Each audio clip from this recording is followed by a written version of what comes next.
Saat menunggu waktu berbuka puasa, banyak kegiatan menyenangkan yang bisa dilakukan, seperti mancing, tidur cakep di siang hari, dan tentu saja bermain video game. Selamat datang di Gamer Paruh Waktu. Kita akan ngomongin game retro tiap akhir minggu. Ya, mari kita mulai membahas game-game menarik yang biasa dimainkan para gamer di era tahun 2010 ke bawah untuk menunggu waktu berbuka puasa. Game-game yang ada di daftar ini hanyalah sebagian saja. Karena kalau dimuat semua, mungkin videonya baru kelar saat lebaran nanti.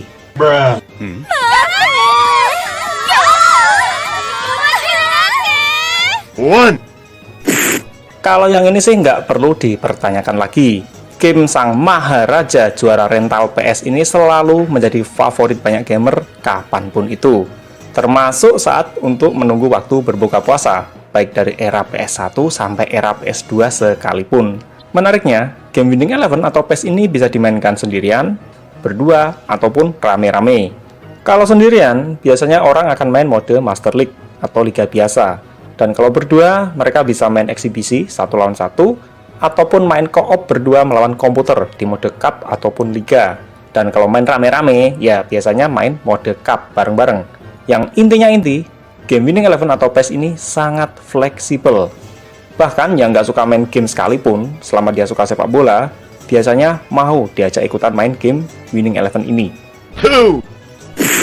Game lain yang sering dimainkan untuk menunggu waktu berbuka puasa di PS adalah game Gran Turismo. Dan sama halnya seperti game Winning Eleven, game Gran Turismo juga termasuk fleksibel, bisa dimainkan sendirian maupun dimainkan berdua. Dan mode favorit pada game Gran Turismo tentu saja adalah Simulation Mode, di mana selain mode ini memang sangat seru, durasi untuk menamatkannya juga replayability-nya sangatlah panjang. Bahkan saya belum menemukan game balap lain yang mode karirnya memiliki bonding sekuat Simulation Mode pada game Gran Turismo. Nah, kalau main berdua, selain duel 1 lawan 1, biasanya ada juga yang main Simulation Mode bareng, ya tapi saling bergantian setiap race-nya.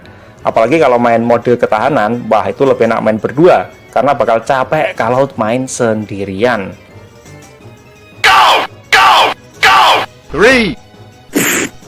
Berikutnya adalah salah satu game penguasa game net kala itu, yaitu Dota. Game Dota ini cocok dimainkan berame-rame, entah di game net ataupun di kosan yang setiap PC-nya, para makhluk penghuninya disambungkan dengan kabel LAN. Ya, LAN party. Tapi yang sering saya temui biasanya memilih main di game net, karena selain enggak semua orang punya PC gaming, jangankan PC gaming, PC biasa pun waktu itu harganya masih mahal. Juga karena kalau di game net, kita bisa bebas berteriak liar kayak para wota di konser JKT48. Selain itu, kalau di game net, kita datang sendirian pun nggak menjadi masalah, karena nanti pasti bisa menemukan lawan secara random. Untuk yang suka adu pistol, ini maksudnya main game bedil-bedilan gitu, dan bukan pistol yang lain. Salah satu game populer kala itu adalah Counter-Strike. Alasan game Counter-Strike masuk pada daftar ini masih sama, nggak jauh berbeda dengan game Dota.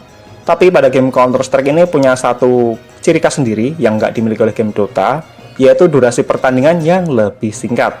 Dimana kala itu, hal ini menjadi salah satu daya tarik dari game Counter-Strike. Karena sebuah pertandingan di Counter-Strike bisa selesai hanya dalam kisaran belasan menit.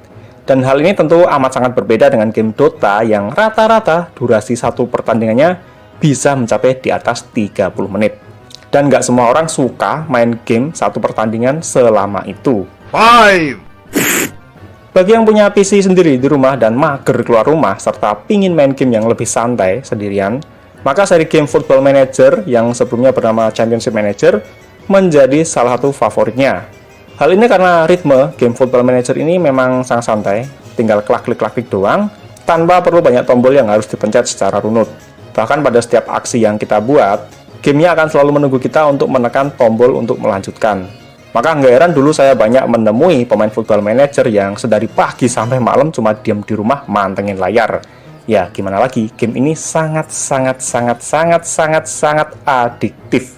Dan saya sendiri sudah tobat main game ini karena memang amat sangat menyita waktu dan pikiran. Ya, sangat nyandu banget, sangat berbahaya bagi saya. Game berikutnya adalah game curanmor atau yang lebih dikenal sebagai Grand Theft Auto. Setidaknya mulai seri GTA 3, game yang satu ini menjadi favorit banyak orang karena kebebasan yang diberikannya. Di game GTA kita bebas mau ngapain saja, Misalnya menyelesaikan misi, oh bisa. Mau ngider gabut tanpa tujuan, oh bisa juga. Mau berbuat anarkis, masih bisa.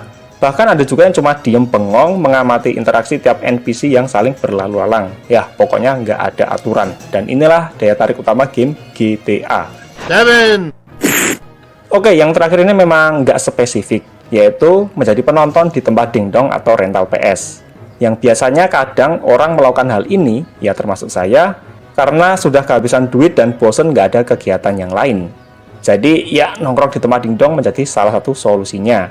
Dan menariknya, terkadang hal seperti ini juga menjadi momen untuk menambah teman baru yang sama-sama gabut dan kehabisan duit. Ya, cuma berawal dari nonton game yang sama ini, iseng nonton game ini, lalu obrolan bisa kemana-mana.